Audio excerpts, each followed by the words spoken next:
Welcome to the Spawn Chunks, episode number 114 for Monday, November 9th, 2020. My name is Joel Duggan, and joining me, as always, is Jonny, or as some of you may know him, Pixelriffs, the shining beacon of your netherite future. Hello, sir. Hello, and ticker tape falls from the parade to the ceiling. Yeah, no, I've done it. I did the thing. I got a netherite beacon. Happened on stream basically the day after last week's show. We got the last 404 ancient debris I needed, plus a little extra, and yeah, now I'm done. I'm back to working on the museum finally, and so we may as well just get into it right away. Yeah, the netherite beacon is now. It takes so long to mine a block of netherite, Joel, it turns out. So I've set it up and not bothered to take it down and move it anywhere because of just how long it takes to disassemble the thing.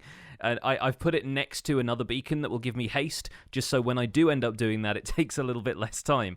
But yeah, it's ridiculous having one of these things around, solid to the core, and yeah. I feel like a lot of my stream audience doesn't really know what to do with itself now. It's like, wait, what do we do on these streams? We build things and we gather wood. What is the wood for? Surely not for mining more ancient debris. How long have you been doing that? 4 months. We worked it out, and yeah, it comes to roughly 120 hours worth of work. I think a lot of it in the early days was still trying to figure out what I wanted to do with like the method of gathering stuff in the first place. And when I got stuck into, okay, I'm making TNT and digging these long tunnels and stuff like that, once the method became more refined, I expect it would probably have been closer to 80 hours. It's still a long time. And before that, I was trying out beds. I was trying out just mining long tunnels and 2x2s and all this kind of stuff, trying to find every piece of ancient debris in a chunk instead of doing the sensible thing and just kind of hedging my bets and covering as much ground as possible. Yeah, so it's been quite an experience. There's a video up about it on my YouTube channel. It was a really fun atmosphere. There's more people on stream than I've ever had before. I think by the end we had about 6,000 people there, which Holy was nuggets. Yeah, I got raided by a Zoomer, but I had about 3,000 people when he raided, so there was a lot of stuff going on. It was great, and thanks to everybody who came out for that. It was a lot of fun. But since then, I've been back at the museum working on the exhibit for ores, which are all overworld ores for now. I'm saving the nether stuff for a separate nether exhibit. And I've decided that coal blocks are actually going to be a really nice background for it, because I didn't want the ores to blend into the background and have like a big stone wall behind them. And I've just been trying to make every room feel slightly different instead of having like a unified look for the entire thing. So I've got like little clusters of coal ore and iron ore and redstone, and I've tried to make it look a bit more like natural ore distribution, which is quite fun. It kind of, you go into a creative copy of a survival world, and you just kind of dig around in caves and try and find what the typical formations are for some of the ore blocks and that kind of stuff. So I've been messing around with some of that. In Skyblock today, I just put out a video where I was farming sand from husks, thanks to the data pack in the Skyblock map that allows you to do that.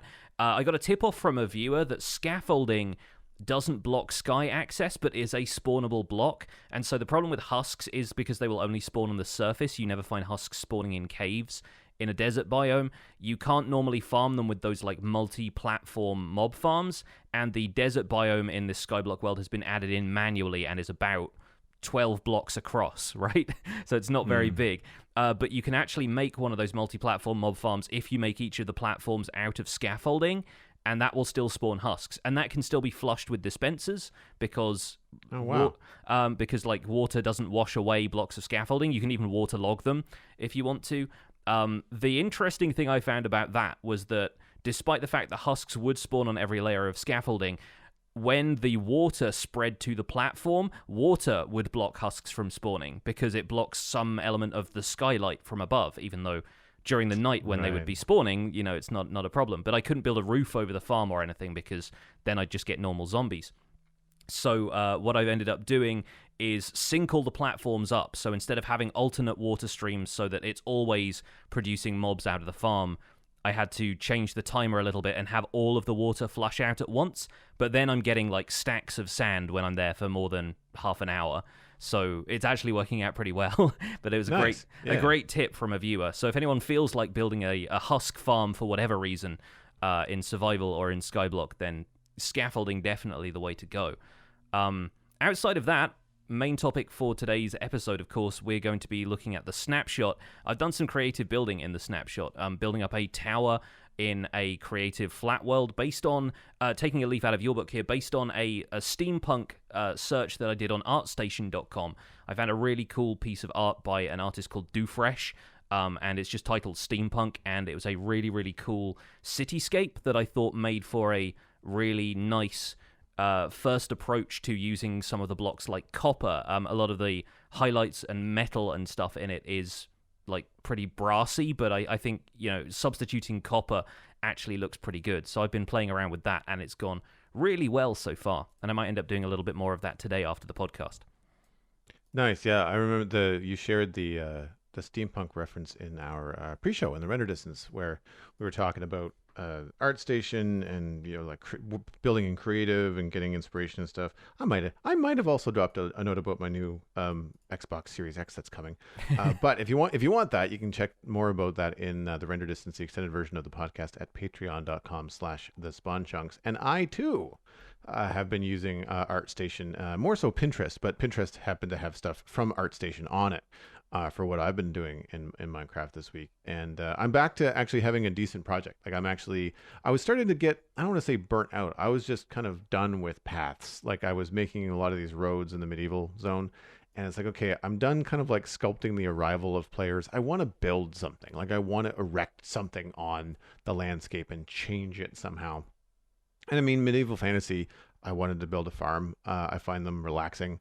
And so I looked up some medieval fantasy houses and went through, and I originally used a piece for inspiration, and it ended up being too big. Like the house ended up not being much of a farmhouse, despite the drawing looking like a farmhouse. The painting looks like a farmhouse. My build, because of the blockiness, because of the kind of like the bloatedness that happens when you have to translate something into Minecraft when it's a small build, it ended up feeling much bigger than a farmhouse. It felt more like a small inn. Yeah. And so I've been working on trying to revise it, and that's what I was doing yesterday. I kind of was working on some of the landscaping and stuff. But I've really been enjoying this process of like laying out the land, changing a bunch of stuff. Like it's been really, really cool. And it's one of those things where it's just therapeutic. Like I'm doing a multi-tier potato farm. It's just these great curves to it because again, this map mod that I'm using purely for just top-down view. Like it's really all I'm using it for. And it just makes building these large areas so much better. It's I do not miss flying around with Elytra trying to figure out whether something looks good. Like I can tell you that right now. Yeah. Without having that hoverability that you have in creative mode. And something that I was taking for granted was that we used command blocks in the modern city build to walk up to a helicopter pad and press a button. It puts you into creative mode, and then you can use that creative mode on the server only for flying around and looking at your skyscrapers, because it allows you to look at them slowly and decide, does it look good? Does it look bad? Do I have to change something?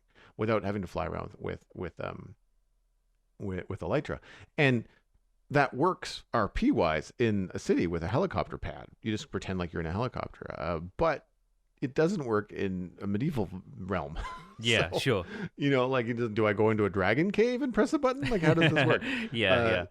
So it's been really cool to very quickly lay out the lines and do these broken down walls. And I will have to tip my hat to friend of the show, Whip. He did some very similar things in his single player world. So I was looking at some of the decisions and how he did it for reference, as well as Mythical Sausage, because I would have previously done farms, but they were all one big field. And this, I've taken the time to put in paths, walking paths where farmers would be able to walk between the crops and harvest and tend and all that kind of stuff. And it makes a big difference. It makes a really big difference. Well, one, it's a lot less to plant too, but it's also been fun. And I have a custom potato texture. And so everything in the growth stage is normal, but at the very end, it's more of a realistic looking potato plant, rather than what Minecraft gives you. And that it fills in the space better. There's less dead, negative space. So it feels like a much more full field. And that, last but not least, was messing around with some different things for the roof. I looked at doing some blackstone for the roof. It does end up looking a lot more like modern black, like asphalt ceiling Or shingles. yeah, it's more like slate tiles kind of thing almost. Yeah, Yeah. a little bit. I still think it would work in medieval, but I think it would work in a city, not so much on a singular farmhouse out in the middle of nowhere. Yeah. Yeah, yeah. And so I ended up actually going with acacia, if you can believe it. Again, inspired by the ArtStation piece, because it was called Orange House, this painting that I was using. And it had these terracotta orange tiles for the roof. And it had a nice variety of colors. Some of them were weathered, some of them had moss growing on them. And obviously, I can't do that with acacia stairs, which sucks. Yeah. Um, but I might be able to get away with putting some leaves. Like I might eventually at the very end when I start to dress the build with some extra foliage and stuff, I might be able to put like a vine up the side and maybe put some leaf blocks or something on the roof just to kind of like break it up. But acacia actually works pretty well. I was pleasantly surprised by the um it wasn't as orange as I thought it was going to be Yeah. with regards to being a roof texture, and it actually worked out pretty well. I was impressed. So I'm looking forward to finishing this, making the adjustments. The adjustment right now on the roof is going to be a little tricky because um, like I have to lower the whole thing. Right. Yeah. Uh-huh. Yeah. So it's like it's just going to be. I don't like doing things twice, but I do have to lower the build because the farmhouse just looks too big. I'll have a link. I'll have a link to the post. Took some screenshots and put them on Twitter in terms of the progress yesterday. And the stone walls and stuff make a big difference in having the tiered garden. Like I think as the first entry into the kingdom, it's going to look really cool. I just feel like I've made the house too large, and I feel like I just have to accept the mistake and move on rather Yeah. than redo the main part of the house, which I don't want to do. Yeah, the proportions of that stuff are often so difficult to get right when it's like a single house on its own, you have nothing else to compare it to, then yeah, Yeah. stuff like that can feel like, yeah, your farmer is now living in a mansion, which seems kind of strange. On the acacia front though, I part of the palette I was using for this steampunk inspired build was red sandstone, which I don't get a chance to work with very often because it's in such short supply in a survival world because you can only Mm. really craft it from red sand, which can only be found in a mesa. You don't tend to find red sandstone lying around, and it's certainly not renewable. So, yeah, using that for a change was actually really fun, and I'm trying to kind of emulate the lower section of the building being a little bit grubbier, being closer to street level, and also being out of the sunlight. And then when the sunlight in the original kind of source material hits the top of this building, it looks a lot brighter and redder, and I feel like red sandstone was kind of the closest thing I could find to that. It also goes quite well with the copper, I'm finding, so that's kind of a block palette worth using. But yeah, interesting how these materials kind of pop out at you out of nowhere and then turn out to be the ideal thing for those projects.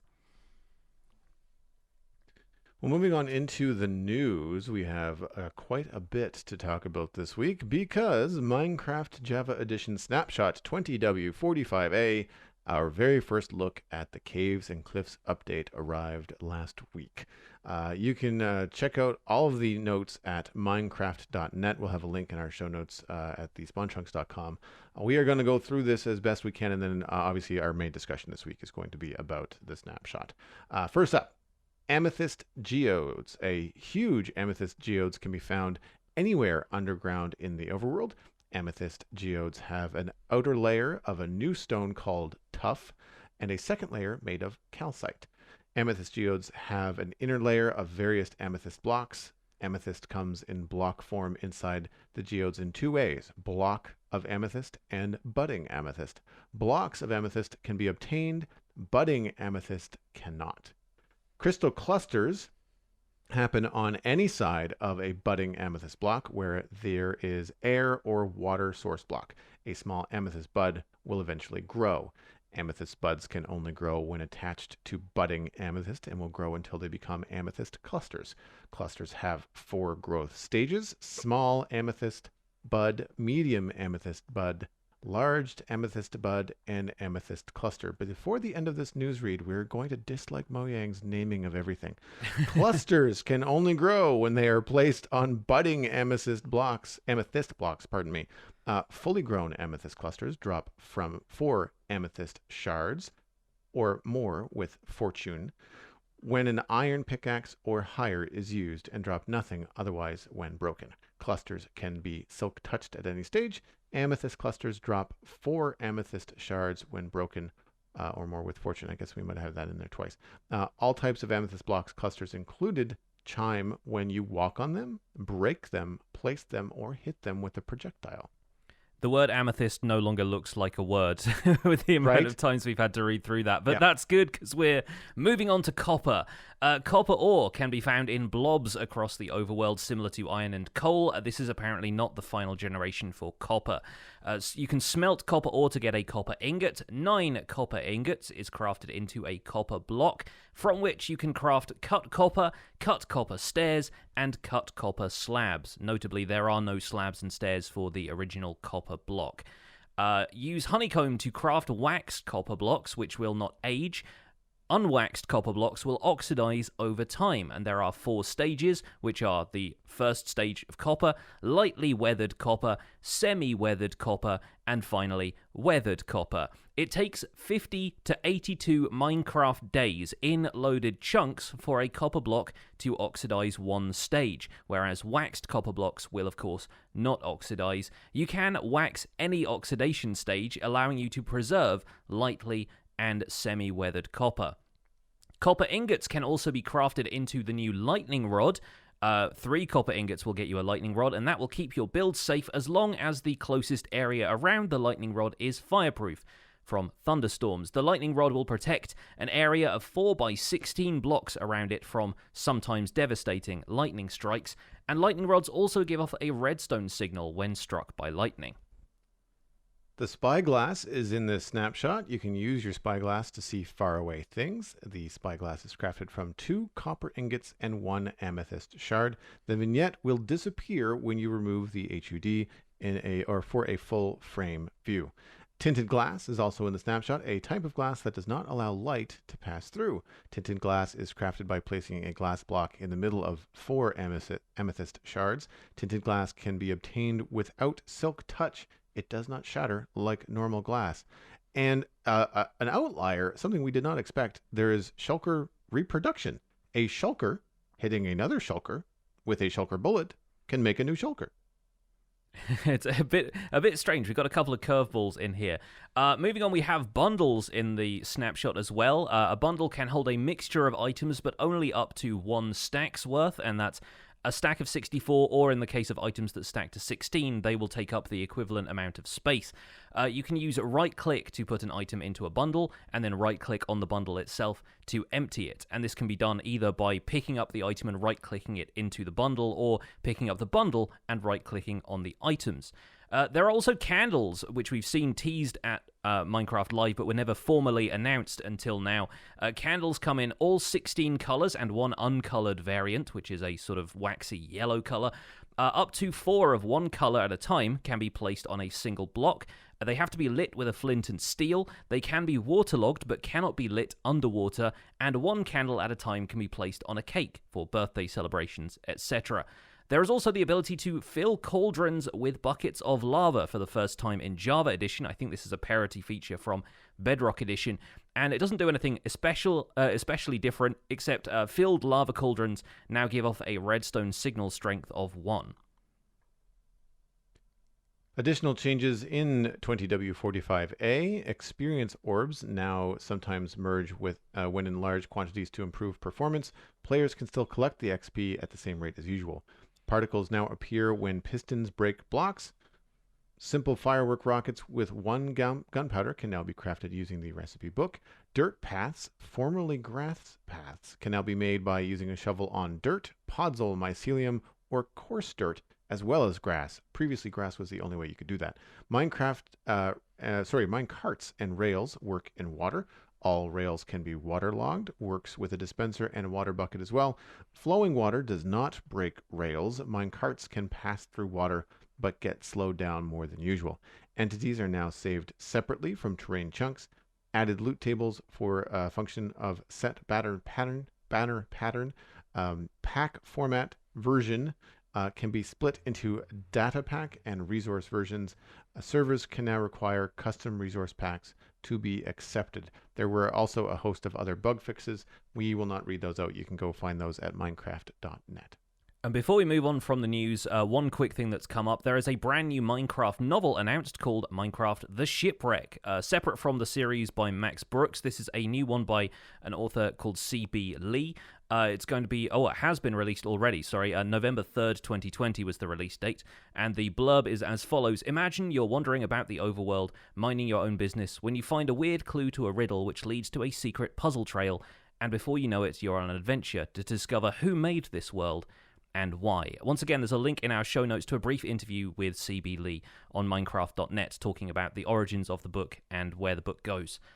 So, a snapshot for 1.17 already.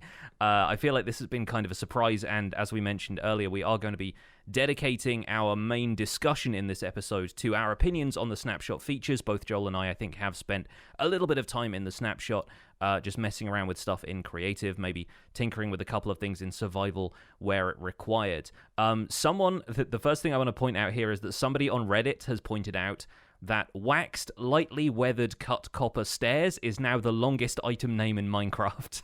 It has presumably taken that honor from cracked, polished blackstone bricks, but is just as difficult to say, if not more so, and congratulations on having something like a 46-character long name. Apparently that doesn't fit in an anvil if you try to rename the block.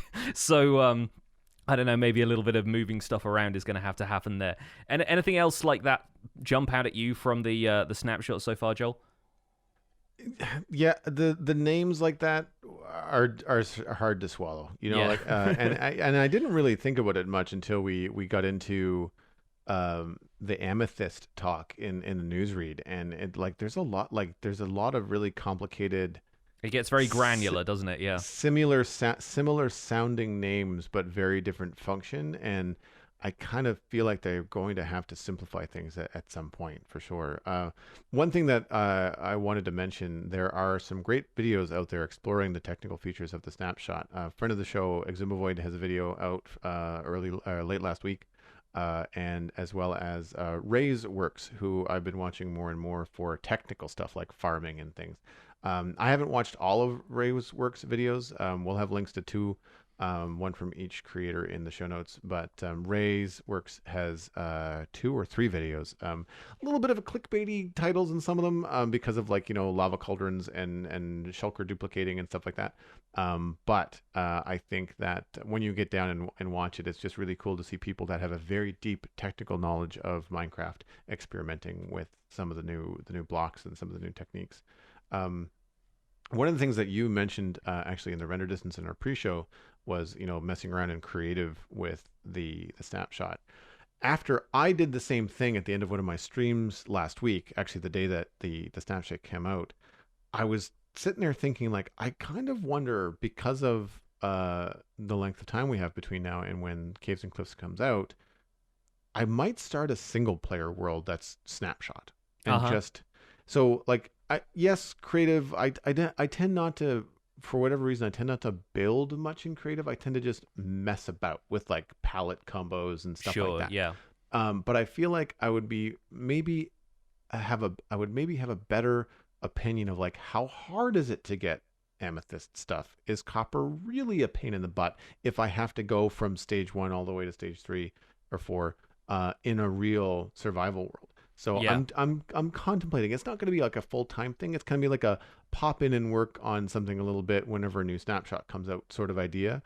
So maybe a world that you'd only visit once or twice a month sort of idea. Yeah. But it's tempting because I think that given that they want to do some feedback on this Caves and Cliffs update, I think that it's kind of hard to drop those opinions without really spending some time messing around. I'm only concerned that I might then spoil the splash of the full update when it is released next year, having spent time in it already, Yeah. And I think it's interesting time to start a new snapshot world in this snapshot in particular, because I think there are still a lot of changes that aren't in this snapshot. For example, we've seen nothing about new cave generation, lush caves, dripstone caves, that kind of stuff. And we are potentially going to get into that in this week's email. So we'll move on to that now. Quick email note before we begin. The email address to email the show, if you want to get your email considered for reading on the show, is spawnchunkmail@gmail.com. Please make sure you send your email to this address and not any of the email addresses we've said in some of our older episodes. We had an original kind of business inbox that is now just a business inbox because we get enough volume of mail that we're getting help sorting through some of it, and we are only reading email that gets sent to spawnchunkmail@gmail.com. We delete anything that goes to the business inbox now just because it helps to keep things a little clearer for us. And there were some really great emails in the inbox this week, but given the amount of stuff there is to talk about with this snapshot, we're going to keep some of those in the hopper for potential future episodes and have this email that came in from NH Fosters, and the subject was, is 20W45A too early? Hey Pix and Joel, I've been playing around with all of the new stuff in the snapshot, and don't get me wrong, it's really cool. I will always welcome new content for me and my friends to play around with. I was thinking about the timing of this snapshot. Did Mojang jump the gun in the excitement to show us what they've been working on and to start getting community feedback? We're only 1 month out of Minecraft Live, and we're already getting a boatload of exciting new content. If Mojang keeps up with the Wednesday updates they did in 1.16, they will have around 27 more snapshots before we even reach spring of 2021. Do they have enough content to do something new every snapshot? I don't think so. Can they spread out the new content in a way that will keep the hype up in the community? We'll have to wait and see. The community has gotten used to having to say this snapshot was mostly bug fixes, but you can tell we don't like to say that. So what do you think? Was this too early? Can Mojang drip out content at a rate that will satisfy the hungry community? I'd love to hear your thoughts. A fellow Spachunker, NH Fosters. Well, thank you for that. Bit of cave diving puns. Yeah, personally, I was really surprised to see a snapshot this early. It was clear that some of these features are fairly complete. And we saw various features in various stages of completion, I think, at Minecraft Live, but it was certainly a bit of a bit of a surprise to have one this early when we know that the update is not meant to be fully released, or they are not planning to fully release it until summer of 2021. But the Bedrock community had just got their hands on goats and powder snow in the most recent beta, so you kind of assumed that something like this might be in the pipeline for Java players as well. So a welcome surprise for me. How about you, Joel? Yeah, I was also surprised that the snapshot came out because someone was in my live chat and they're like, "Does new snapshot come out today?" I was like, "For caves and cliffs? Like, really? Yeah, We're looking at that after the end of the stream. Like, we're sticking around for an extra half an hour." I think it actually ended up being more like, an extra 45 minutes because it was just so much to look at. Yeah. In response to like some of the things that NH Fosters was saying, I don't think we're going to get weekly snapshots. I think it'll be more like whenever stuff is ready for feedback, we might get them. And I think what we'll probably be positioned to expect is the next snapshot is probably not going to be Wednesday. It's probably going to be maybe next week or the week after.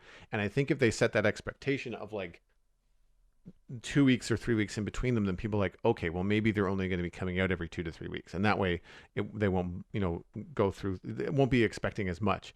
I think they have a delicate line to walk with how far away Caves and Cliffs is supposed to come out. And if they start doing snapshots, because that's just a long time to have a breadcrumb trail for players to see the content, sort of be able to play with it. But unless they want to deal with the pitfalls of a brand new snapshot world, then if they want, for anybody that has a server or wants to experience the Caves and Cliffs in their existing worlds, like that just becomes like, how is your stuff going to break? Like you just have to have that willingness to have nothing be precious for the next 8 months or more. And so that's a tricky position. However, the devs did mention in Minecraft Live, that they want feedback from players, and so it makes sense to have the snapshots coming out earlier. It's worth mentioning too that there's going to be very likely a healthy holiday break where snapshot updates are not going to happen. Yeah. And remember, snapshots are not always new content. They can also include or be entirely iterations of potential updates. So they've added geodes and stuff in this past snapshot. They might just change them, and that might be the only thing that changes in the next snapshot, right? So it could be, here's some new features. We're going to tinker with these new features until we get to the point where we're happy before you see more quote unquote new content, right? Yeah. And that to me, actually, from a development standpoint, and I might be speaking outside the box here, that sort of makes sense. Like we've added copper, we've added lightning rods, we've added like all the things that we listed just a few minutes ago. We're going to refine this stuff until we're pretty happy with it with community feedback before you see lush caves, the warden, what's the other the Like skull axolotls and stuff sensors, like that. axolotls, yeah. Like I think there's and it would make sense that you're not going to see axolotls until you see caves, right? Because that's where they're found, right? That's where you get them, right? Isn't Yeah, caves? lush caves. I think they're supposed to be. That's Yeah. where they end up spawning. So there, I think there's going to be like batches of things that are going to make sense. But one thing that it did kind of make me remember was like this is the caves and cliffs update. And the only thing cave and cliff really related in terms of the direct meanings of those words is the geodes. yeah, Like everything else that we've got in the snapshot is all the other stuff. And it just made me remember how much other stuff there was in the announcement. And it's great. Like it's good to see so much coming, even if the names are longer than my left arm. yeah. It's probably going to be a while until we see anything from the new cave generation because they did mention in an Ask Mojang video that they're still trying to work out whether changes to world height or terrain height are viable, and that brings with it a delay to the other announced features like stalagmites and all the dripstone cave stuff, moss blocks, that kind of thing. So before we get hold of the deep dark, we need to know where the deep dark is even going to generate, and they're not exactly certain about that at this stage, or if they are, then they haven't really communicated that publicly. So yeah, it is going to be a while, I think. And Joel, you're right. I think it would make sense for them to set a precedent for there not being a snapshot every week. I would be delighted to be proved wrong in that if they have enough content to seed it over the next 27 weeks and still have something new coming out, then great. Another alternative to that would be that I know a lot of people tend to get that new update itch when the snapshots fall so close to the deadline for the update coming out, or the projected deadline for it, and people tend to stop playing Minecraft. And so I wonder if maybe having some of these features arrive earlier gets people excited for them, but then they go back to playing regular Minecraft for the current release of Minecraft for longer, and then the excitement happens all over again once the full update is released. Like, I don't know what the real time window is there between it being sort of old news at that point and we've seen all of these features before, to there being enough of a gap that people are then excited about it all over again when the full release arrives. Yeah, I agree. Yeah, we'll see.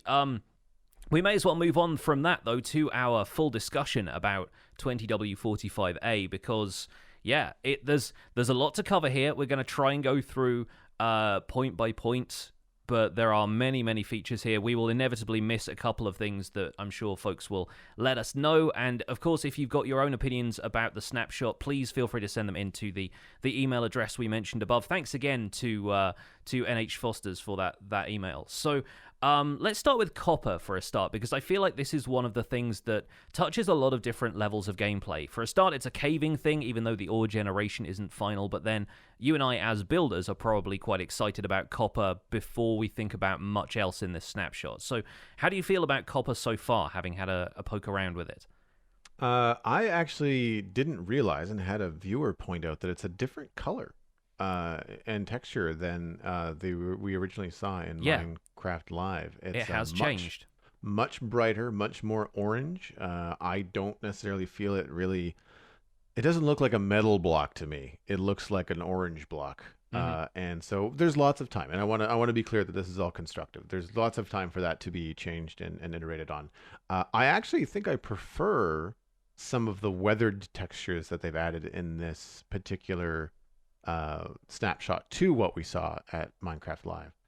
they're a little bit more subtle. They're less of a hard edge. It doesn't look like something flaking off. It looks more like a gradual kind of like eroding of the Yeah. surface of the block, which makes more sense. Yeah. Um, I did also find, however, that the final stage, the weathered stage of copper, is very close to prismarine bricks, and they almost blend in.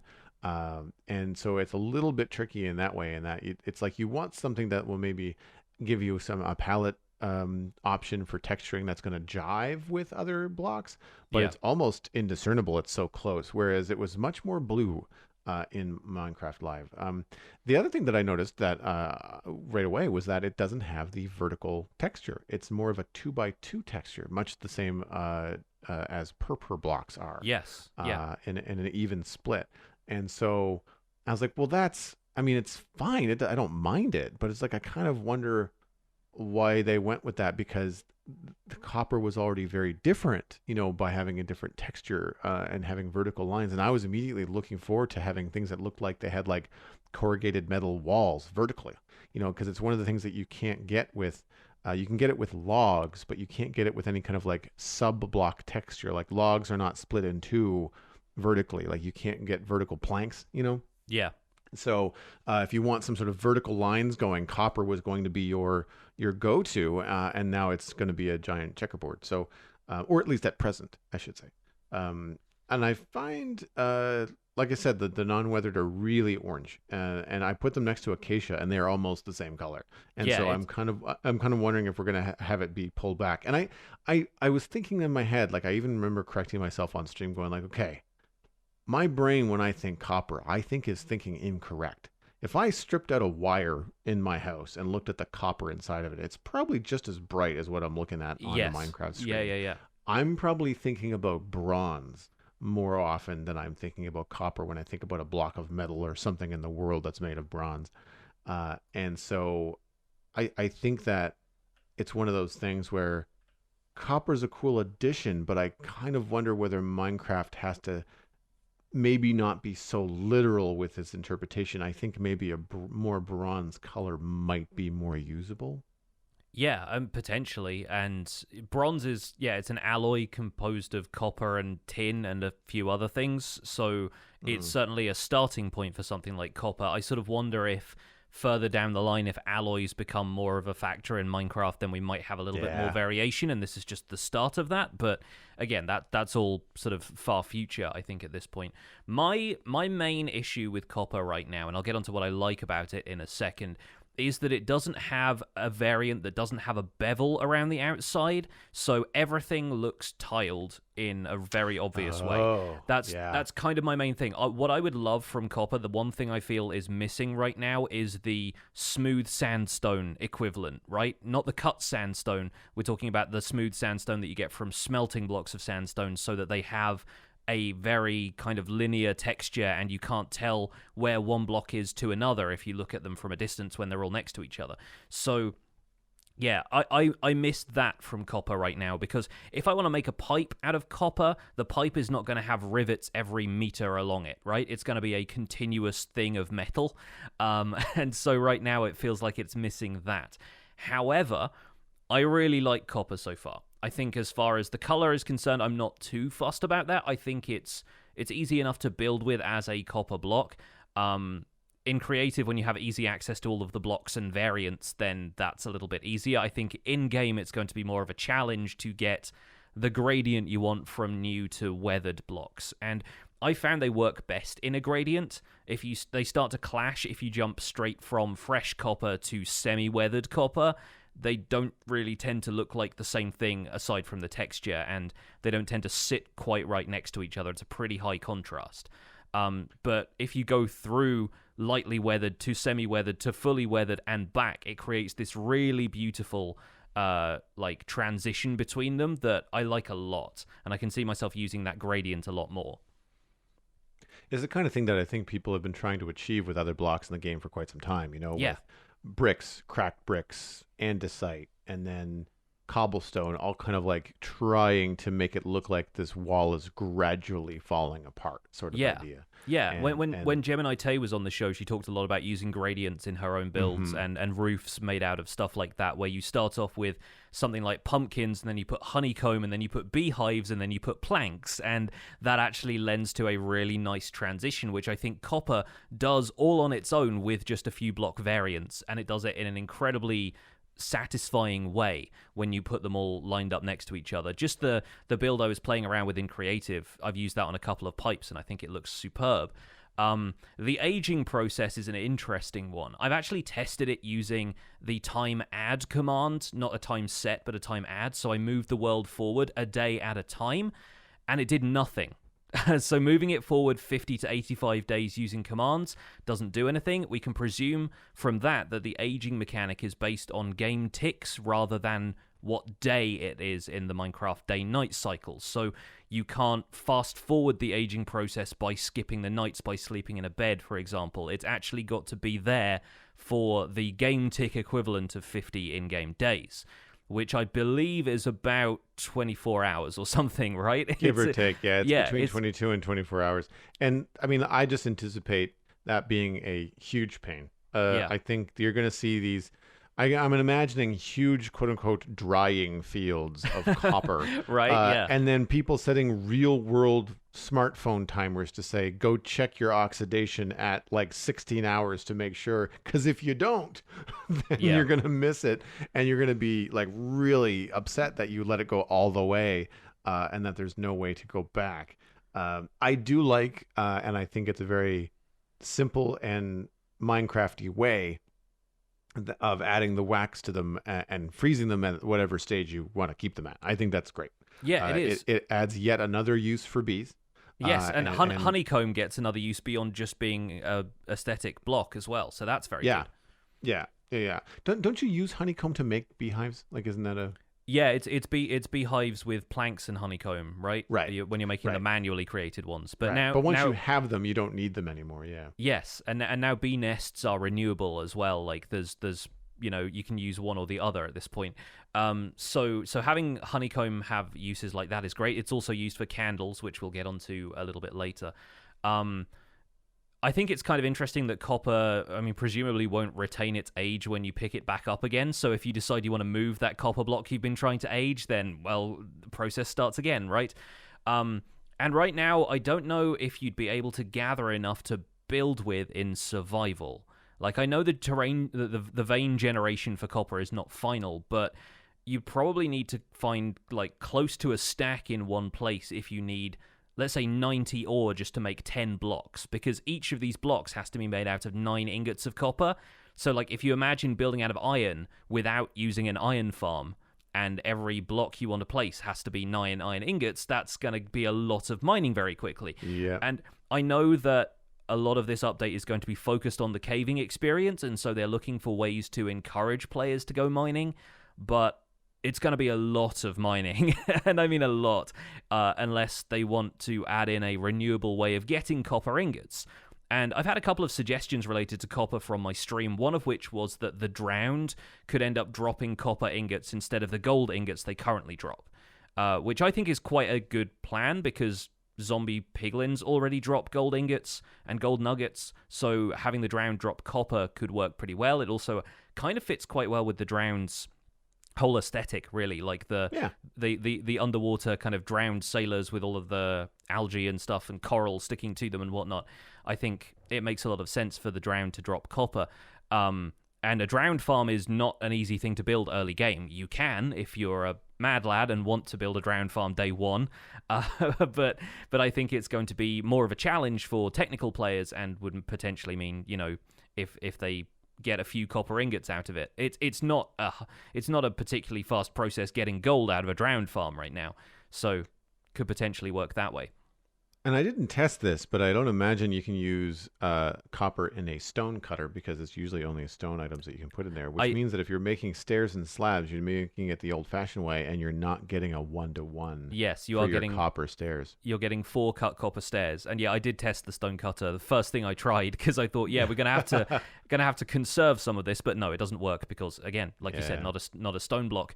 The other thing I had suggested in my stream that I thought was pretty good was copper blocks aging faster if they were placed in water to save having to wait 3 days in real There time you go. Yep. for blocks to fully weather. And I don't know how difficult that would be to implement, but it's a start, right? Because you know that people are going to want to get that intentionally. I feel like the way Mojang wants to implement this feature is for players to build stuff out of copper and let it weather naturally. So you build it assuming that the blocks are going to weather as they go.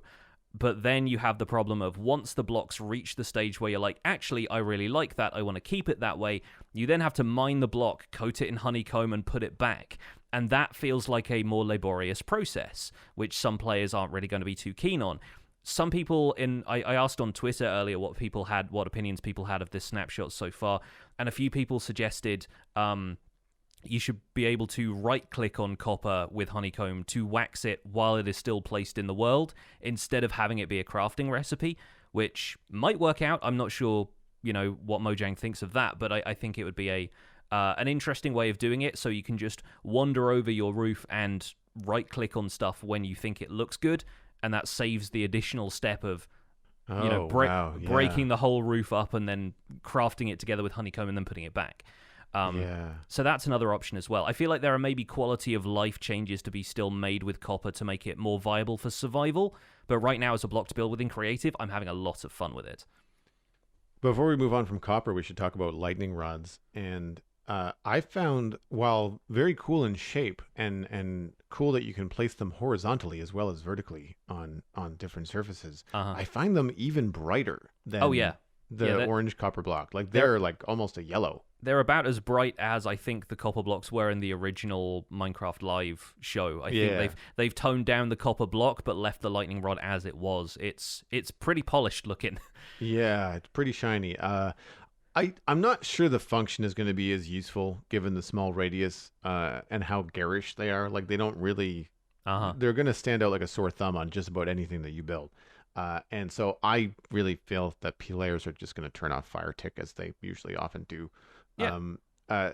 So it's unfortunate because I don't think it's giving players. Well, and I should say that I'm specifically talking about Java players. An option to leave fire tick on if they wanted to, and then have an option to then protect their builds. I don't think it's really gonna, because I don't want lightning rods every 16 blocks or 32 blocks. Like your whole town would have to be riddled with these things for it to actually protect enough. I do think, however, they make very cool candlesticks. Was one of the first things I did was put a candle on top of them. They're a little bit small when you start to put groups of candles, and we'll talk about this in a minute. But when you start to put groups of candles, they don't fit on top of the little end, much like they don't fit on the top of a fence post either.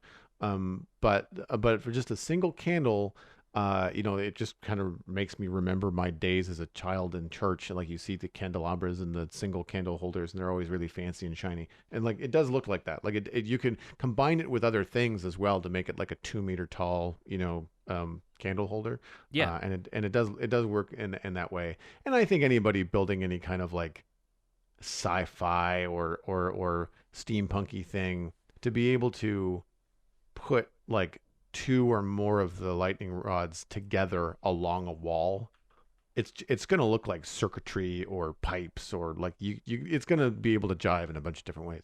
Yeah, I tried building a robot out of copper, just like a little kind of steampunk mech style thing before I started the gateway build, and just using those as kind of joints and like telescoping sections for like a hydraulic or pneumatic style thing. That could very easily be used for the lightning rod decoratively without it having to worry about its function. I haven't messed around with the lightning rod much outside of that. Somebody on Reddit probably had my favorite use for the lightning rod, which was pointing out that since it gives off a redstone signal, you could wire it to a dispenser, dispensing a pumpkin onto an iron golem frame, and then you've basically recreated Frankenstein at that stage. Nice. It's like the lightning strike actually creates the beast, which I thought was pretty funny. The kind of traditional like bolt through the neck style Frankenstein, if you want those to be the iron golems. Let's move on to Amethyst, though. Even though I think the word has now kind of started to look like a word again for me because we've been off the topic for a while. So Amethyst geodes, to me, feel like the most complete feature they've given us in this snapshot so far, right? There are multiple blocks. There are these crystals with the different growth stages. There are amethyst shards that unlock the tinted glass recipe and the telescope recipe, which we knew about already, but the tinted glass is from out of left field in this snapshot, which is super cool. We'll get to it. It all feels really well thought through. I love the sound interactions. The fact that as soon as you're in this crystal cave, the footsteps kind of create these lovely chime sounds. I throw a snowball at the wall of this geode. I also get one of those chime sounds. Like, I feel like that as an experience already feels quite complete. Not to mention the fact that we've got tuff and calcite around the outside of those, which are two interesting building blocks to work with. Looking at them in spectator mode, which is the first thing I did when I loaded up a new snapshot world, was go into spectator mode, go straight underground to try and find them. They're a lot more common than I expected, but I feel like when you do that with looking for dungeons are more common than you expect as well. It's just, it takes a lot of luck to run into one. I expect you might be able to hear the chiming sounds of mobs walking around on the geode blocks because they will still create that sound as well. It's not just players. So maybe we'll end up with, listening through cave walls for the kind of the telltale tinkle of geodes nearby. But it's still going to take quite a lot of luck to run into one. Did you bother looking for a geode in a snapshot world, or did you just go and place the blocks from creative? I was in creative mode, but yeah, I switched into spectator and dropped below the earth, and it didn't take very long. They're easy to spot in spectator, and I didn't have to travel very far. The problem is, like, if you're in survival and you're mining, and like I would have had to mine at like a 30-degree angle from where I was standing to actually hit it. But I would imagine if you're doing any kind of strip mine or branch mining, if you cover a large enough area, if you are going to hit one, you're not going to miss it. Yeah, like you're like they're what, like 12 blocks wide, something like that. Probably more than that, I'd say, with the outer coating. Yeah, well, that's right, of course. Yeah, I was just thinking more about like the visual impression that the amethyst blocks make. But yeah, you're right. Like, so there's a really good chance that you're going to be finding these on your own, and I think it's kind of one of those things where, given how, I don't want to say evenly, but they were pretty spaced out. So I feel like if you were looking for them specifically, once you found one, you could almost kind of engineer a process of like, well, I know I'm not going to need to look nearby. I'm going to go over and look in this other direction for another one. And you'd be more likely to find one kind of like in another thing. Yeah. I didn't really pay much attention to what height they were spawning at, though, because I just kind of flew down through the world in spectator. I didn't really pay attention to where I was. And that all could change as well. What I think would be really cool is that right now we're looking at these geodes as their own separate thing. But we see what happens when things like a village or a Minecraft mine shaft or something like a stronghold intersect a ravine, right? So what happens when a geode kind of overlaps a lush cave? Or like, are you going to have to dig to find geodes, or are you going to be walking through a lush cave and go, oh crap, there's one right there? Like, that could be very cool. There could be some overlapping experiences that we just don't have visuals on yet. Yeah, I was messing around in my creative snapshot world, and I found a geode that was right next to a zombie spawner. And so outside of the sort of mouth of the geode where it's open on one side, there was mossy cobble and a mob spawner. So those definitely have the chance to intersect right now, and I don't imagine they will like overrule each other to the point where a mineshaft won't generate a geode. So wandering through an abandoned mineshaft and it going straight through the center of a geode would be very, very cool. And it might even might even add some lore to maybe what the abandoned mineshafts were looking for in the first place, if these geodes became like the desirable thing to find. So part of me wishes that the crystals and stuff gave off more light. Right now, the largest crystal clusters give off a light level of 5, and I think it goes 1, 2, 3, 5, or maybe 1, 2, 4, 5 for the smaller stages. But I feel like it'll still be good atmosphere for caves if you want to throw some of those in, and we have plenty of other light sources that you can conceal in a cave setting, so it kind of makes sense. I'm very happy that there are renewable amethyst blocks that we can take with us for building. I wasn't entirely clear whether they plan to let us move any of the blocks from this geode, if they would all end up being crystal growing ones, but it turns out that's just the occasional block of budding amethyst, of which there are, I'd say, probably 20 or so in some of the geodes that I've found, so it's not an insignificant number. And they've been clear about their reasons for that from the announcement, so I'm in no illusions about whether that's, a good decision by them or not. I think it works great. Mainly, I was thinking we were going to have to travel further to find these, but I guess I was thinking about it in terms of these things generating outside of the boundary of my existing worlds, whereas generating a brand new world, they're potentially going to be anywhere. So accessible enough at the moment, I think. Calcite and tuff. Let's talk about those, because I really like calcite quite a lot. I think it's a nice marble-looking block in a way that quartz and diorite both aren't. And so having that white marble texture is really quite nice. Tuff is harder. We'll say harder. Yeah. And while I don't mind it right now, I think it has a good texture to work with on its own, but I think finding other materials to work with it is the challenge right now. To me, the tuff looks sort of like cobblestone, but from a fancier resource pack. Something like Conquest. I can imagine there being like a seaside cottage or like a medieval town where the walls of all of the houses were made out of tuff, and that was basically like the cobblestone variant, but it would probably have other textures that worked better with it. As it is right now, it kind of stands out from all the other stone types. Are you getting that impression as well? Yeah. I like how do I put this? The tone of the texture. Mm-hmm. So that is to say the black and white, the contrast is pretty good. The hue of the texture is very blue. Yeah. And so it doesn't and that's where I usually have a problem when you're trying to put it next to other things. And you're just like, why is this blue? And you don't notice it until you start to put it next to other gray things. So I had the exact same experience with tuff and calcite. I put some tuff down, immediately was kind of like off put by the fact that it sounds like netherrack.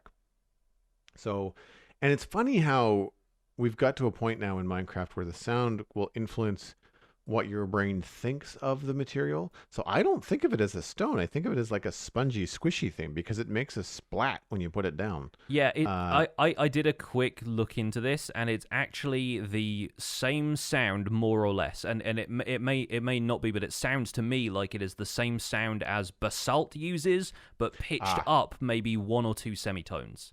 I think it's just like a slightly higher version of basalt, which has that kind of like rough, dry crackle when you put it down, but when you pitch it up, I agree, it does kind of have something more akin to the kind of squishier sound of netherrack or slime blocks or slime jumping sounds or honey maybe. So I think it's the pitch of it that is messing with it slightly, because otherwise I think they are probably using a very similar sound to the one they use for basalt. Yeah, but again, to go back to your point, I don't find it really works. Like I tried to put it next to cobble, which was the first thing I tried, and it felt very grid pattern. It felt like a checkerboard. It didn't really have the same sort of line up. No, the same sort of like what I'm looking for, I think, with new blocks is the same sort of like same but different you can get with a block of regular stone and andesite. Like when you start peppering in andesite and stone, you get this different but very harmonized kind of texture between the two of them. And I find that with the tuff, it just didn't jive. And I have to say, like when you put calcite next to things like quartz, it also doesn't look great. Like it doesn't, the texture is at an angle compared to quartz, which is a much more subtle texture. However, I had a lot more fun with calcite building with I did like a quick wall with logs and calcite recessed behind the logs, and the kind of thing that most people would use either wool or diorite for in current kind of Minecraft builds that you see a lot. And calcite gives a really nice alternative to diorite, which is kind of like, well, I don't have anything else, so I'm using this Yeah. sort of situation. And I think calcite has this nice rustic white kind of like wall or floor thing to it. At present, we don't have any other versions other than a block. I'm Yeah. hoping we get stairs and slabs. Yeah, And yeah, like things like that. mandatory builder call out for let us have slabs and stairs of this Yeah, this new building exactly. block, please. Or a wall. Like we don't have a white wall. Quartz doesn't have a wall that I'm aware of. Yeah. So like stuff like that, I feel would be nice, because I mean the amount of times that I've run into not even having a regular stone wall. We have stone brick wall, but we don't have a regular stone wall. But yet we've got diorite and what's the one? Well, no, it's not even diorite. It's polished diorite, polished granite, and polished. No, it's not polished. Andesite. It's just a regular andesite wall. So Yeah. like stuff like that. Like you're kind of hoping for, you get this nice new texture, but then if you can only use it in block form, then that really narrows down what you can do with it. Yeah, Ends up being more of a backdrop block. the use cases become fewer and further between. I've done a couple of sort of texture tests with Tough, and it sits in a weird, it occupies a very strange space in the gradient of stone blocks we've got right now. You think about starting from blackstone, going through basalts, maybe throwing in some stuff like dead coral, and then gravel, and then cobblestone, and then stone and andesite as you get lighter and lighter. And like you say, it's got that very blue-green sort of look to it. And so I find it pairs best right now with mossy cobblestone, and then you start to work in things that don't necessarily like blend with the texture so much, but have a similar sort of hue to them, and you get into stuff like prismarine and warped wart and dark prismarine especially, and they have more of the kind of bluish green that works quite well with that. And I wonder if it would end up working well with stuff like weathered copper in the end as well. There's a couple of things there that have a little bit of harmony with it, but then they don't necessarily jive with the texture. And in context is the kind of the hardest part to find for Tough, because a lot of the time you are pairing blocks that look a little bit more organized, like dark prismarine, where it's a very clear tiled texture, with something like Tough that feels very like natural, rough, rocky, organic kind of stuff. And I think part of the issue with matching the blocks too is that in a lot of ways things will have a directional texture. So you'll have things like trees or bark or basalt, and they'll be directional. And Tough has a diagonal texture. Yes. And I think that's one of the reasons why it works so well with mossy cobble. Cobble doesn't really have a directional texture. It's kind of uniform. So when you put it all together, it just kind of all meshes together. When you put it next to Tough, it really stands out. But if you put it next to mossy cobblestone, the moss on the mossy cobblestone has an angle to it. Like it doesn't go vertically or horizontal. It kind of just kind of swirls around in a diagonal. And I think that meshes better with the diagonal texture of Tough. And I'm kind of wondering whether that could be changed like to builder's advantage, because it's the same thing with calcite. Calcite has a slight angle. It's not 45, but it's like a 30-degree angle to the texture. And if it was vertical or horizontal, I feel like you'd be able to use it with much more or many more blocks. But because it's got that funny angle, like even if something matches color-wise, if the angle of the texture is the reverse or different or just a different direction, it's just going to have a funny border to it, right? Mm-hmm. Yeah, so I think there's maybe a little bit more experimentation to be had there, but at least having some new blocks like this is an interesting challenge for folks who are into building. Before we get away from copper and amethyst, let's talk about the combination of the two in the form of the Spyglass. I don't know how much messing around you've had time to do with the Spyglass, but I find that the most useful thing about it is the fact that you can press F1 to hide the HUD and remove the vignette, to me. I think it's good that if you remove the HUD, it doesn't like just leave the giant black circle kind of thing around there, because I think it's nice for zooming in on stuff at a distance, taking screenshots, that kind of stuff. I imagine people will want to use it for that in the same way that we use Optifine now. The other things are it zooms in way more than Optifine. Like it sort of feels like the way Optifine zooms when you've also set your FOV to 30. Right. It's showing you the tiniest kind of and very, very far away kind of detail. Almost for some people, I'm imagining beyond what their render distance is set to. So I'm not sure if they have a plan to compensate for that, but most of the time I play on a render distance of like 16 to 24, so it's not as much of a problem for me. It limits your walk speed when you're using it as well. So much like when you're holding a shield up in front of you, you will start to walk very slowly. And I don't see people really using that for much, but it's noticeable when I'm used to kind of zooming in and out as I have the Optifine zoom key held down. I'm kind of moving back and forward trying to find the right angle for it. That happens a lot slower with the telescope. But I guess it prevents you from just walking into a ravine while you've got this thing held up to your eye and you're, looking at stuff on the other side of a plains biome. So maybe that makes sense to me. Overall, not bad is my impression of the Spyglass. I think the one thing standing in its way right now is convenience of use. I tried putting it in my offhand for a while, and that's an absolute no-no when you are placing blocks, because half the time you start accidentally zooming in on stuff, right? You're holding down right-click to place a row of blocks, and then suddenly your field of view jerks inwards like you're trying to start using the Spyglass, and I had to move it out of my offhand immediately. And it's also having to then go searching through your inventory to find the Spyglass again is not my favorite activity. So a keybind is going to be very nice for this if we get one. And I was thinking maybe if you want to have something like, say you hold the T key on your keyboard and that swaps it into your offhand for the duration that T is held down, and then you can right-click to use it. But just having like a kind of combination like that makes it feel a little bit more technical, but just having a way to quickly swap it in and out when you want to use it so that you don't have to worry too much about fumbling around through your inventory. I think the only problem with that, because cascading problems with this thing, then becomes parity with Bedrock for mobile users, because there aren't any keys that you can hold down on Bedrock Edition. It's all, touch-based. So I think it becomes a little bit more of a tricky prospect at that stage. So again, with this trying to be the thing that allows Bedrock users to zoom, and then is also available to Java users for that kind of use as well, I'm still not entirely convinced. I like it. I want to like it more at this point.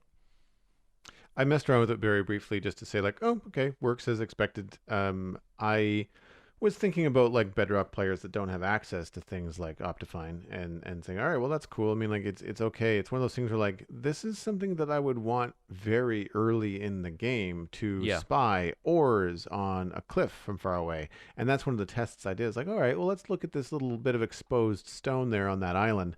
And I zoomed in and I thought, okay, if there was iron or coal in that wall, I'd be able to tell by zooming in, where I would not be able to see it, or very likely would I miss it if I was just kind of looking with the quote-unquote naked eye in Minecraft.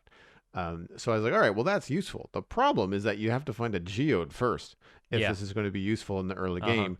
And if you found a geode, you already have the coal and iron and stuff you're already looking for. The stuff that you're going to see from the surface, yeah. Yeah, exactly. So I don't necessarily find a use for it. I mean, I'm, of course, used to Optifine, and I liked the animation of it. I found that very snappy. I find I like the zoom animation better than the simple pop from far away to close. That you get with Optifine. I know that I don't remember which mod it was. I don't know whether it was Logical Geek Boys or whether it was another zoom mod that was part of all of Fabric 3, that playthrough that I did. But the zoom function on that had an animation to it, and I immediately liked it better than Optifine. It's oh yeah, no, the whole screen just kind of softly. There's for those of you that don't know, it's called an ease in. So you zoom in quite quickly, but as you get to your final destination, the frames start to slow down. So it's fast at first, but then it slows down and eases you into your final zoom. And I find it a lot easier on the eyes than this pop in and out. It's sort of like an S curve, I guess, in sort of automation animation kind of stuff. Yeah. Yeah, precisely. Yeah, the Spyglass has some really nice sound effects attached to it right now as well. I've also been thinking about the sound side of things because that's something they paid great attention to in the Nether update. Absolutely, yeah. And something that I would love to see more consistent like improvements to sound, and they're doing a good job so far, I think, both with the Amethyst and now with this, because it's clearly meant to be like a collapsible spyglass. It has that kind of like click and zzz kind of sound when you first activate it, which I think is great. But yeah, I think utility-wise, the spyglass is still going to be good for stuff like roleplay. I didn't actually test if you can use it from a boat, because I think right now you can't right-click while you're rowing a boat because you need both hands. But if you could potentially use it while rowing a boat as well, that'd be kind of fun for like pirate roleplay kind of stuff, I would expect. But yeah, jury's still out on the spyglass, but at least we have it now and we can mess around with it and give some feedback.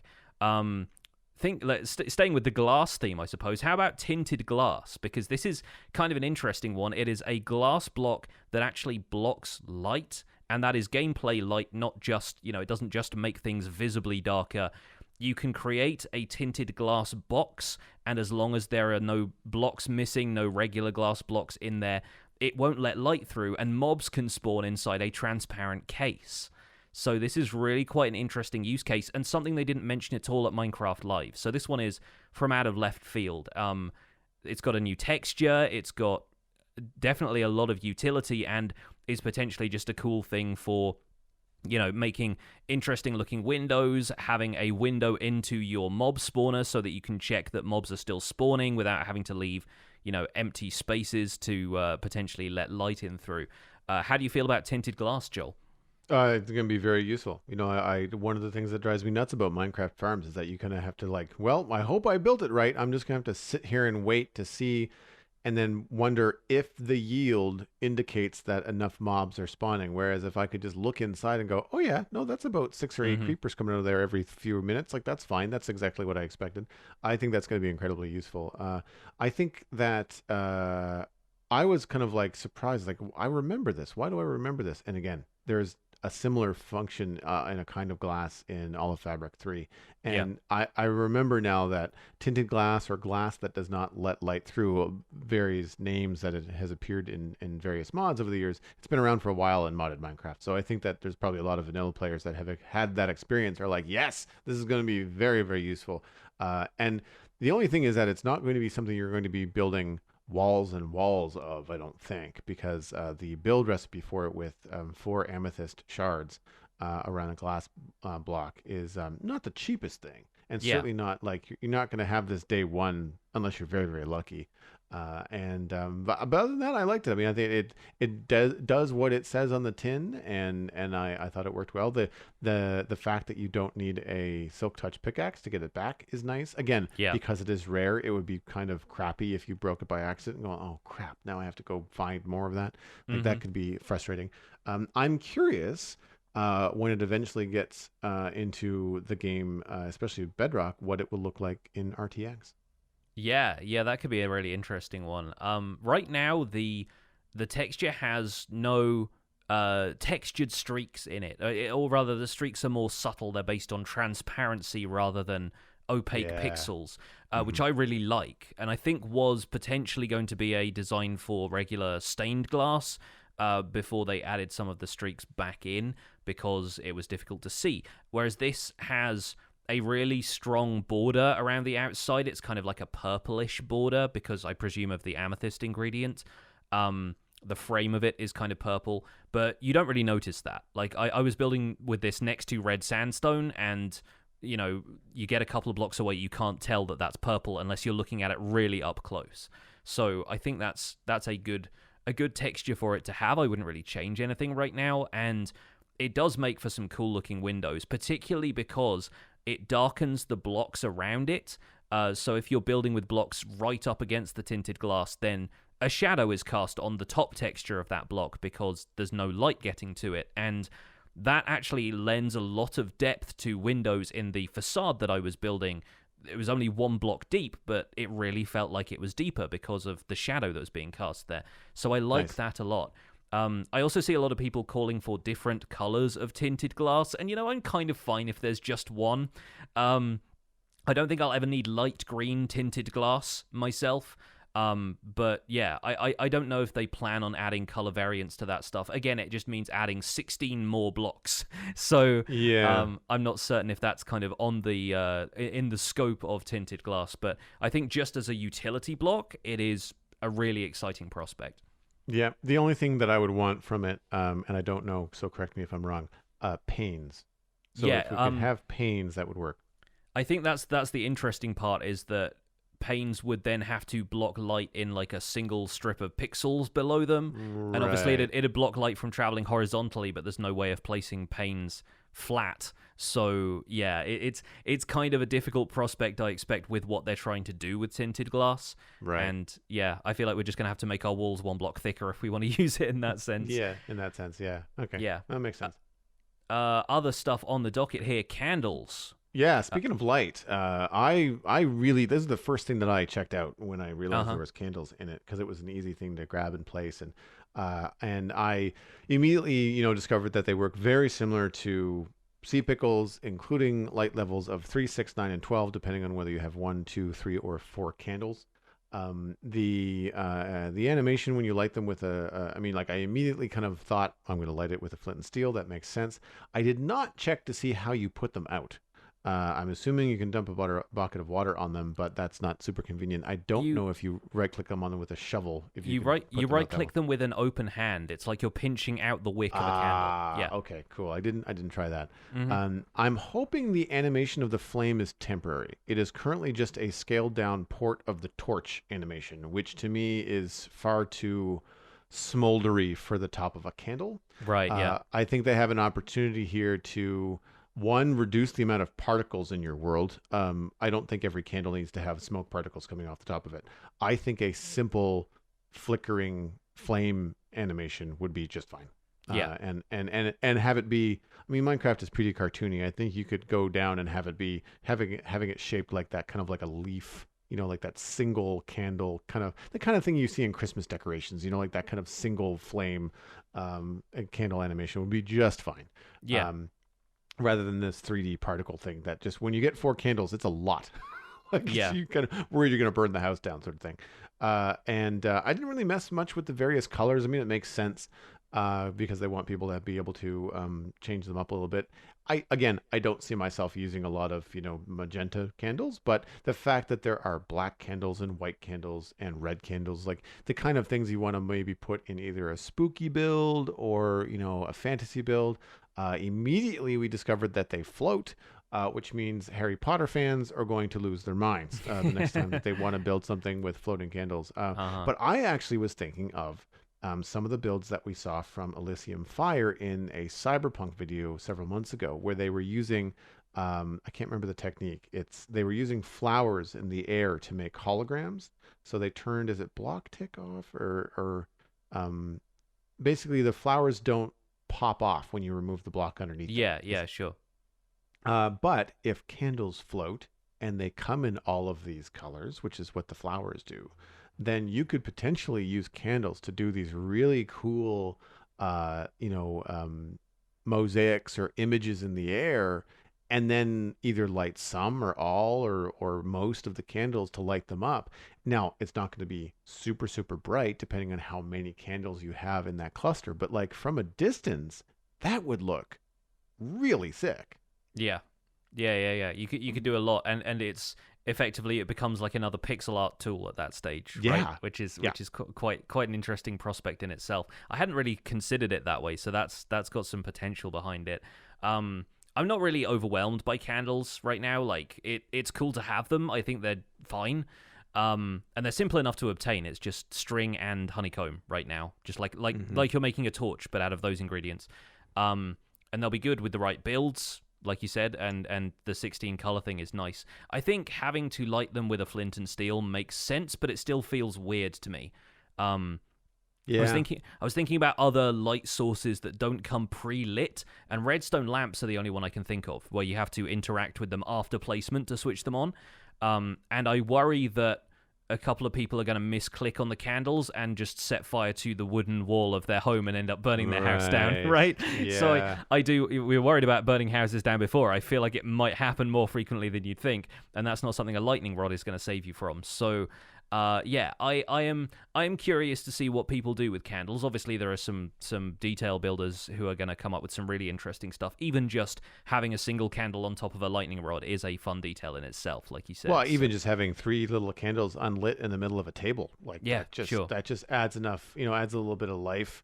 Little To table things, setting. I think. Yeah. Yeah. No, that kind of stuff is cool. I've got a double fireplace in that farmhouse I mentioned earlier on in the episode, and there's 2 campfires in it. And while that's cool, it's a little bit much, and it would be neat if you wanted to do some custom lighting, whether the candles are visible or not. Being able to play with light levels of 3, 6, 9, and 12 in say a hearth to give it a soft glow or whatever. I think is really cool. I do always find this interesting when they add, new light sources to the game. They never seem to go above the 15 max. Yeah. And the thing that I find there is that, well, that's great that you've given us some various light levels for aesthetics, but these don't do anything as far as functionality for mob proofing because they're less functional than a torch or, any other light block that gives off 15. And so even though your dimly lit corridor might look immaculate, it's going to be deadly unless you spawn proof it another way. Yeah, it's interesting, really. I think it's probably something to do with it being a 4-bit integer, being like the maximum value is 16, so that's probably something to do with that. But I do wonder if there is room for expansion there in future. If once we have enough light sources, they would consider upping that so that potentially sea lanterns could illuminate a much larger area, but then a single candle is still only going to do like 3 or 4 block light. There's potential for the range to expand once we have a little bit more adjustment there. But in the meantime, I guess, nice decorative light source. They don't really do much else. It's funny comparing them to campfires when campfires are like the most functional things in the game right now. But yeah, there's some interest to be had from candles for sure. And it's nice to have them confirmed after they were just kind of teased in the Deep Dark section of Minecraft Live.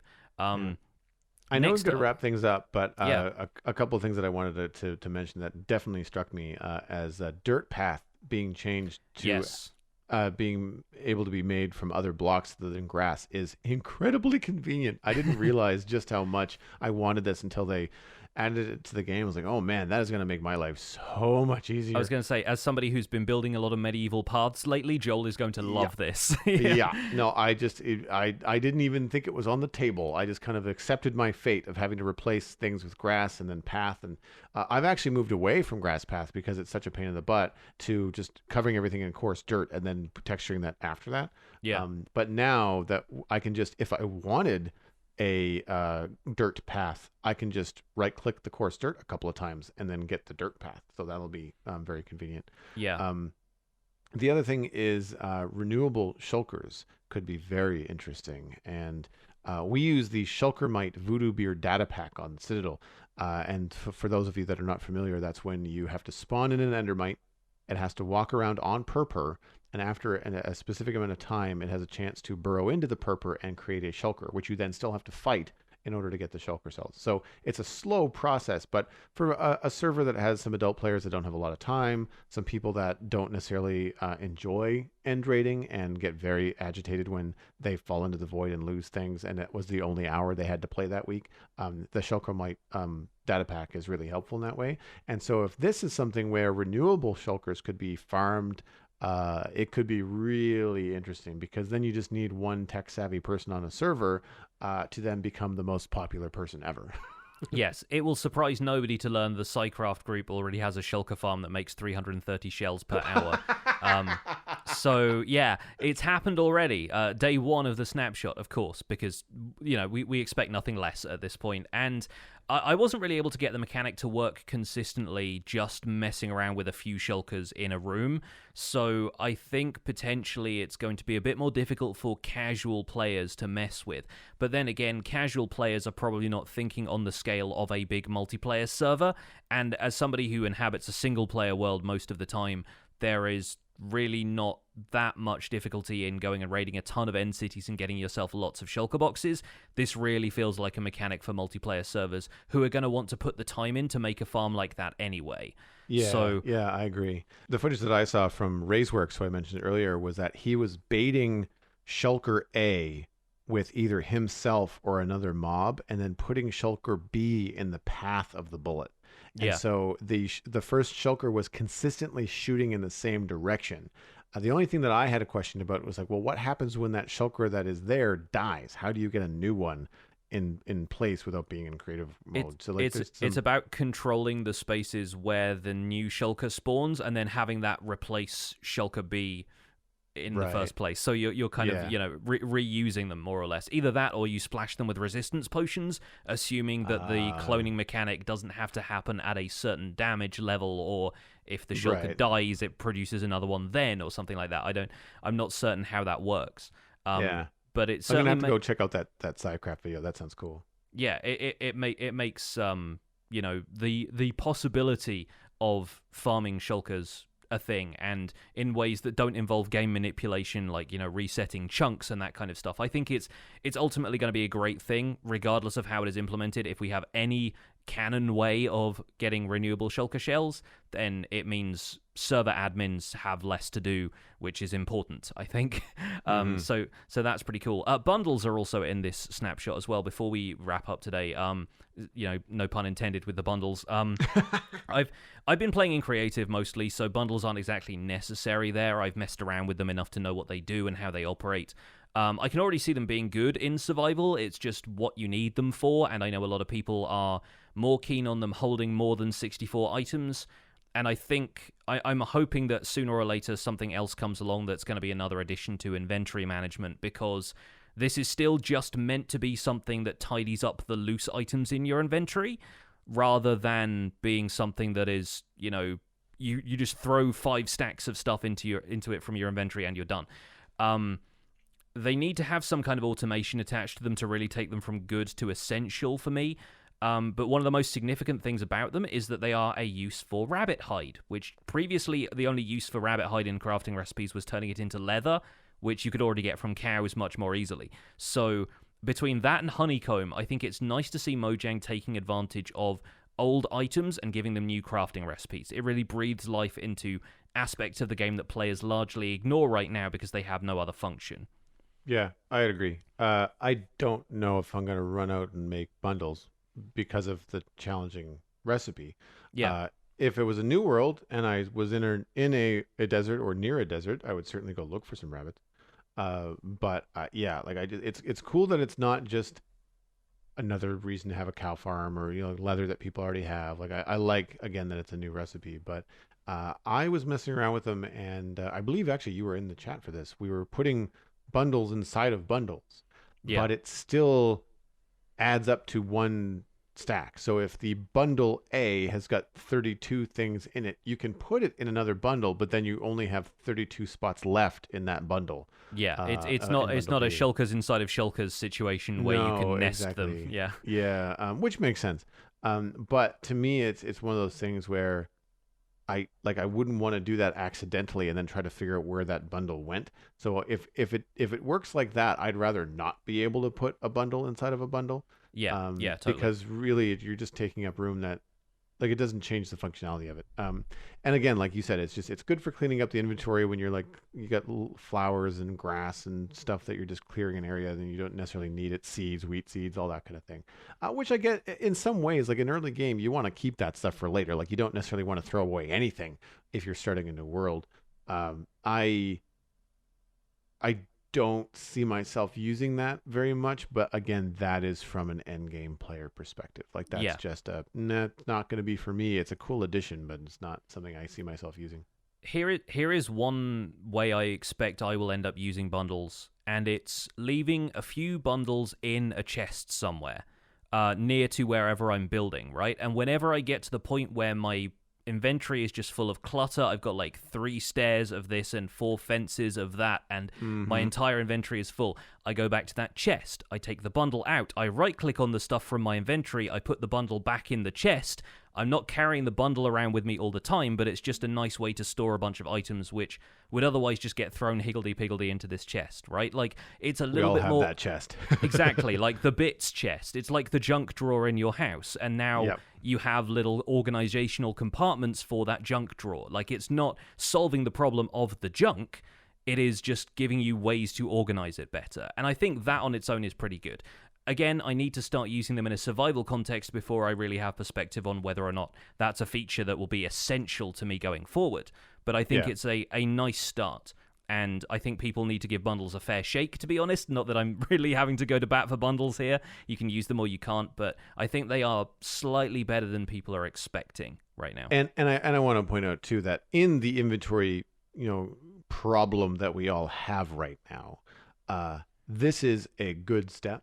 It is better than nothing. So I'm not complaining about it by any means. Oh, yeah, no, absolutely. And if I was starting a brand new world, as I mentioned, I might even do that. You can bet your butt that I'm going to be looking for, I'm going to be using them early because I'm not going to have shulkers.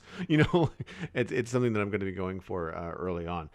Something that I do want to mention, I watched this in the Exuma Void video this morning, in that when you place a bundle in an item frame, you don't get to see what's in it. Uh-huh.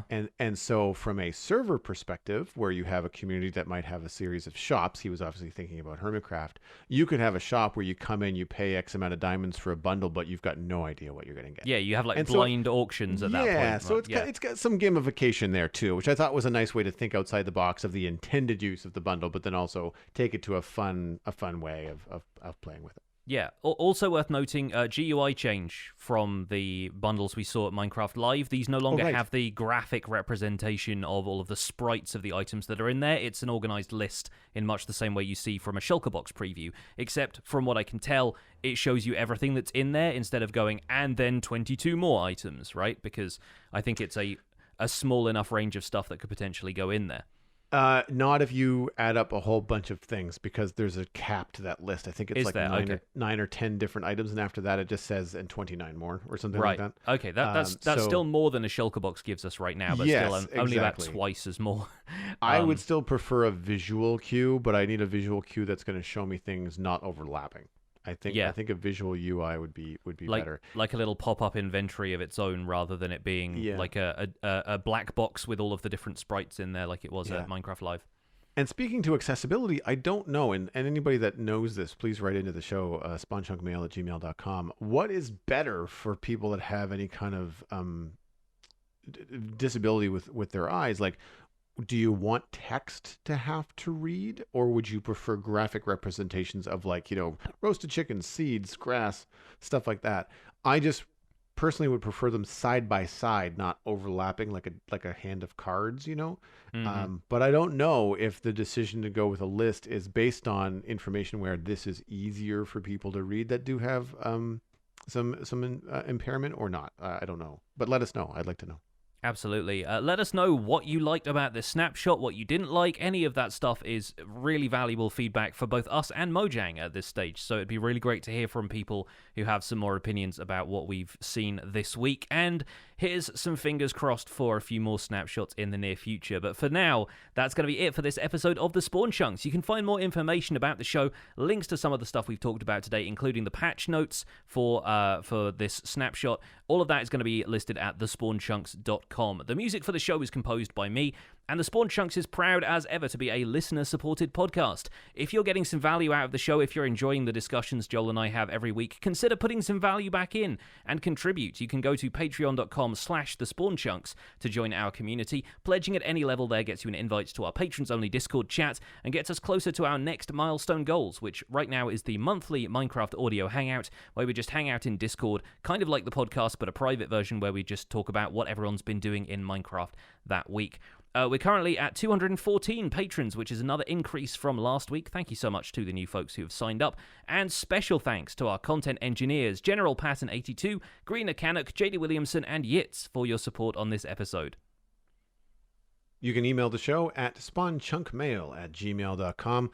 Sharing a podcast with your friends is the easiest way to support the show. It is free. You can find us at the Spawn Chunks on Twitter and Instagram, but personal recommendations are by far the best way to share the podcast with your friends. Just poke a friend in the arm from a safe distance and say, hey, this is a great podcast, and then tell them where they can go to listen to it. Those places might include iTunes, Google Podcasts, Spotify, YouTube, and even Amazon Podcasts, all of which are available for free. The RSS feed is linked at thespawnchunks.com, and the Patreon page has the only RSS feed for patrons, which is where you can listen to the render distance, and that's at patreon.com/thespawnchunks. My name is Jonny, but online I go by Pixelriffs. You can find most of what I do at youtube.com/Pixelriffs, where I attempt to make sense of this crazy and wonderful game in a series called the Minecraft Survival Guide. I also stream 3 days a week on Twitch, doing behind-the-scenes work for the Survival Guide and other projects here and there. I'm also the voice of the unofficial Hermitcraft recap, which you can find through a quick YouTube search. And aside from that, I'm at Pixelriffs on both Twitter and Instagram. Joel, where can people find you online? Everything I'm doing online, including my illustration and design portfolio, is at joelduggan.com. If you're interested in hiring me, just drop me a line through the site. The Citadel Cafe is my other podcast about sci-fi and fantasy entertainment. You can find that at thecitadelcafe.com. Last week, Megan and I talked about a very cool documentary called A Brave Blue World, dealing with the world water crisis, and definitely worth a watch for people. You can follow me at Joel Duggan on social media, and today I will point you towards twitch.tv/Joel Duggan, where I am farming potatoes. Thanks for visiting the Spawn Chunks. The world outside is infinite, and bits of it are slowly oxidizing.